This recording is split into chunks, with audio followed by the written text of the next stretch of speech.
Hello and welcome to the program. I am DEJI360. The Nigerian Communications Commission's new order to deactivate all SIM cards without an associated national identification number NIN is one that has raised many concerns. One is the timing and two, the poor planning of the process. With an estimated 198 million active mobile lines in the country as of May 2020, only about 42 million of this number had registered for identity cards, and that's not even up to a quarter of the country's population. So you can imagine how many SIM cards will have to be deregistered. Although the ultimatum was initially actually fixed for December 2020, it has now been extended to February of this year. But this has not stopped Nigerians from storming the National Identity Management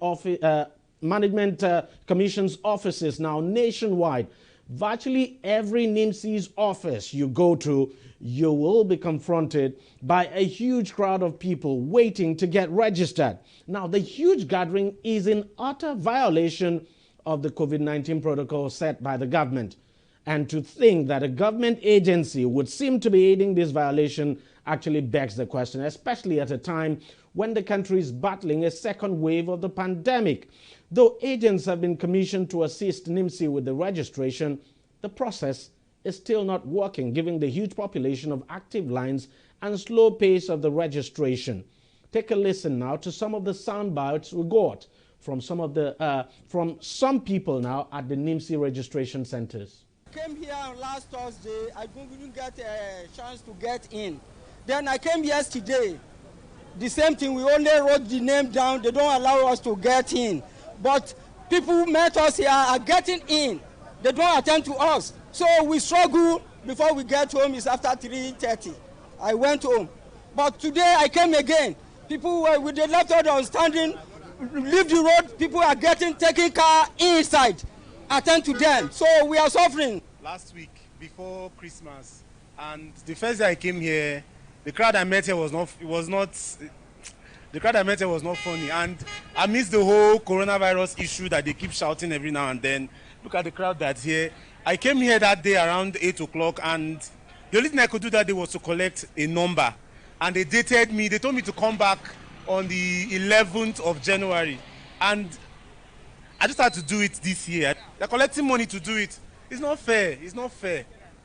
It's not fair. I think this process, they should reinvent this process. If it's something that can be done in cyber cafes, or I don't know, something you can do on your phone, so that we don't have to gather like this and go through this kind of stress. This is the 7th time where I'm coming here. They now collect my money at the gates that they allowed me in. They now allowed me in. So now I'm in Taraba State, and everything now you're doing in this world is with national ID cards. And they didn't give me. Well, those sound bites now of some of the people who are actually struggling to register that we got at some of NIMC's centers, registration centers now across the country. Joining me now on the program to look at some of the issues with this registration exercise is Hadiza Ali Dagabana, who is the General Manager, Legal, Regulatory and Compliance Services of NIMC. Thank you very much, madam, for joining us on the program. First, let me get your reaction to some of the things that some of the people out there said about some officials of NIMC now demanding money from them to get registered. I've heard your soundbite, and I'm a bit surprised because most of the statements made were not objective. You know, Nigeria did not just announce, or the federal government did not just announce the mandatory use of the NIN on the SIM card today. The deadline was given, yes, in December, but the announcement was made as far back as February 2020. And then when you look at it, the regulation on the mandatory use of NIN for transaction, the first regulation was issued in 2015. There was an outcry, and the National Assembly came out to tell us that we should extend it for some period, which we did. In 2017, we came up with an amended regulation also. So NIMC has been on ground registering applicants since 2012. So No, it's not a. But this is a different scenario now, sorry, because it's not a deadline has been given. Because if you have registered from the beginning in 2012, you don't have to come rushing to NIMC offices to say, yeah, the people. Yes, I understand you perfectly. What I'm saying when I say this is a different scenario is that I can understand the mad rush of people because of the threat to deactivate phone lines. And I understand. No doubt at all. We need to change. You can recall last year when JAM made NIN mandatory. That was when the clamor for registration started. We planned for 2 million students, and then we were bombarded with more than 12 million adults and children coming for the registration. So why do we always? But could we say at the moment that NIMC, could we say at the moment that NIMC does not have the capacity, so to speak, to deal with the number of people who are, bombarding or flooding your offices on a daily basis? It's not as if you haven't got the capacity to register every Nigerian, but when you have this deluge of people all coming at the same time, then that's a challenge for you. I beg to disagree with you. What is capacity? What are you looking at in capacity? Yes, we have the personnel. We may have limited offices, which we are trying to address. Within a week, the minister has already given approval. There was an advertisement for the ecosystem that we are awaiting to start, the one funded by the World Bank. But the minister said we are not waiting for that. The government would fund this exercise to make sure that we have more registration centers across the Federation, not only fixed registration centers, to make sure that we have mobile agents that go door to door to do these registrations. That is what the government is trying to address. Yes. But, and that would be quite interesting if we're able to do the door-to-door registration. Because the ability for an agent to make money from the government is to make sure that they enroll as many people as they can and issue them with the national identification number. These agents are going around, it's free of charge. Please and please. I keep hearing issues of extortion. So let me get this now. Have these agents, sorry to interject, have these agents actually started work? Have they will start in the second week in January. They are all mobilizing to go to site. Even some of the telcos have already started registration. One of the major telcos has started registration in their offices. There are investments for these agents to make, and then their personnel train, which we are training their personnel to make sure that they go out and do the registration. So why are you not telling these people who are bombarding your offices on a daily basis to just be patient, that all of this will take shape by maybe by the middle of January, that agents will be coming to them? This message is being conveyed every day. Even the people that you spoke with that were making those complaints, some were saying they were given numbers and asked to come in January. Yes, because there's a limited number each and every office can take in a day. Our staff work from 7 a.m. to about 8 p.m. at night. Which government offices do you find staff working at within those hours? That is what our staff are doing, to make the sacrifice, to make sure that they take more numbers that they usually take in a day. So we started the queuing system or the numbering system this week. When you come, once you get to that number, at least at the point of registering your name, you know the date you are supposed to come back and do the registration. But still, people collect the numbers and wait outside our gate. When I was coming in this morning, they have already taken the numbers for the day, and no staff will close until the last person on that number is registered and issued with his name. But more than those numbers were hanging around outside. Despite being issued a number and say, come on, this is the date you are coming back to, they are still hanging around. And it is the same people that will talk to reporters to say they have not been attended to. It's patience. We lack patience, and then we like doing things when we are supposed to do it. This is a civic responsibility upon every citizen of Nigeria, and even legal residents that are residing in Nigeria, because they are eligible for the national identification number. So we don't wait on the last hour. And everybody wants to be attended. You want to be attended to at your own convenience. That is the issue that is happening. Now, there's something I want to ask you. You did say, which is quite true, that this process actually started sometime in 2016. I know of those who have registered. I mean, they registered as far back as 2016.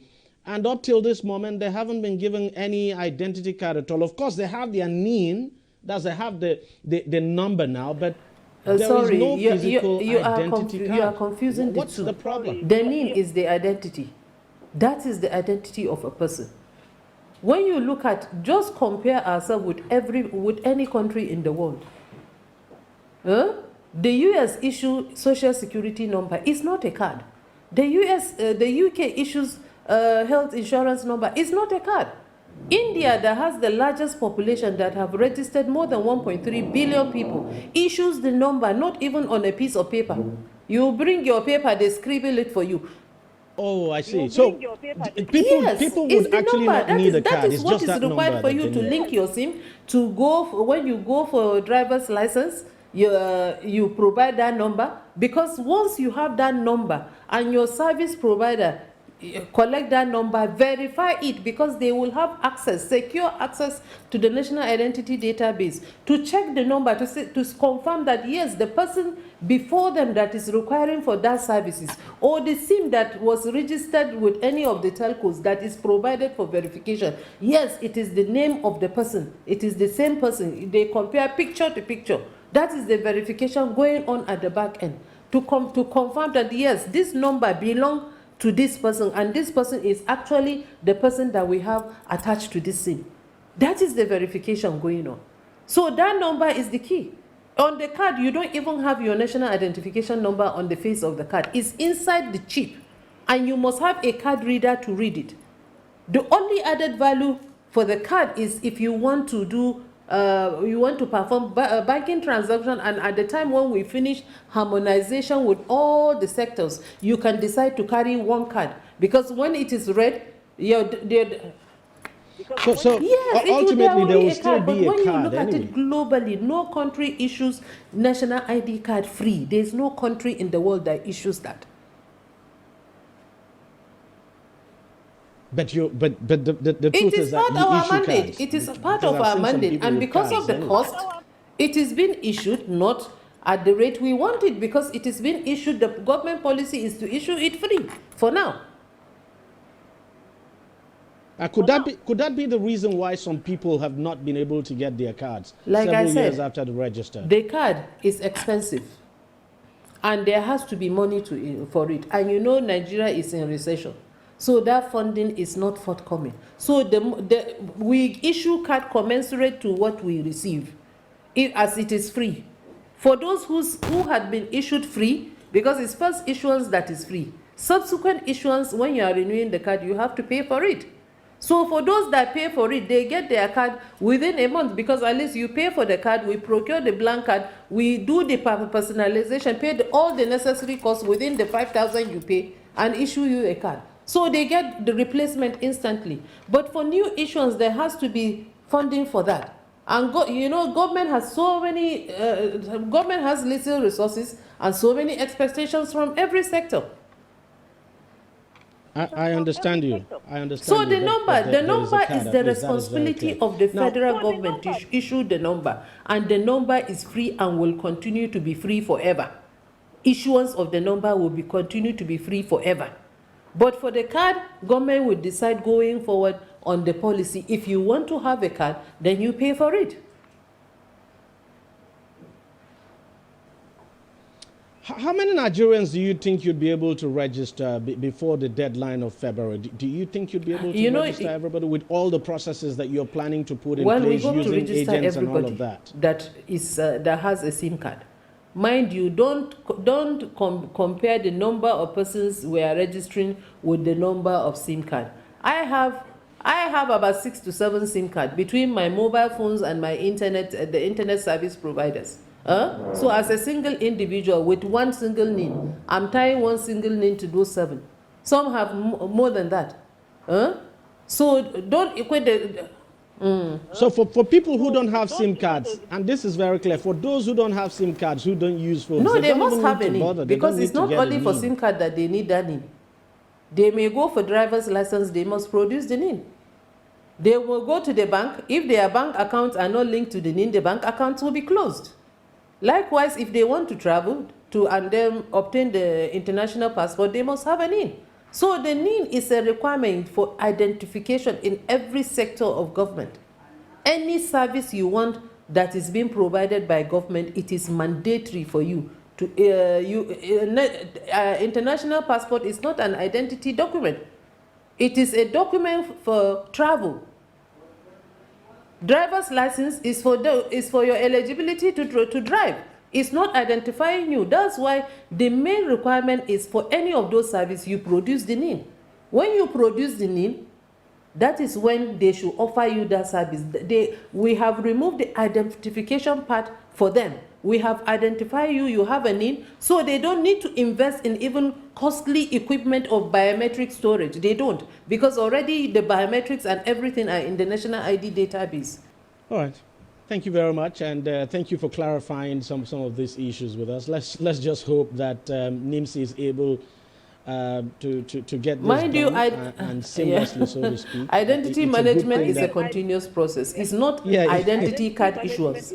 It's a lifelong program.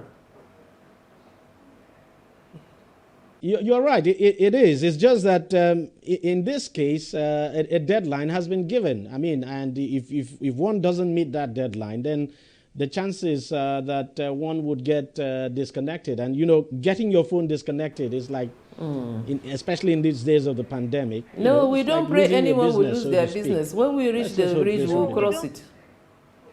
Yes. Yes.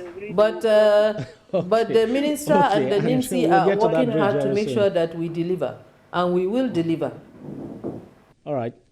Ms. Hadiza Ali Dagabana, the General Manager, Legal, Regulatory and Compliance Services of NIMC. Thank you very much for joining us on the program, and thank you for your time. Thank you for having us. Thank you very much. All right, we'll take a short break now, and we'll be right back. On DEJI360, we don't just ask the questions. What is wrong with amending the Constitution the way the National Assembly members have been doing it? We seek answers. Constitution is constituent. Our problem is not lack of laws. Our problem is lack of the willpower to implement our laws. Answers that provide clarity.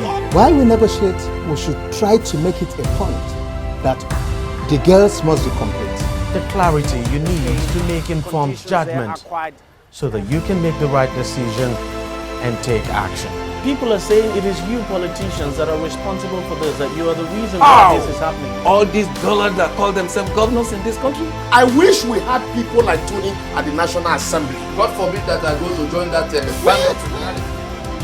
DEJI360, providing clarity to issues.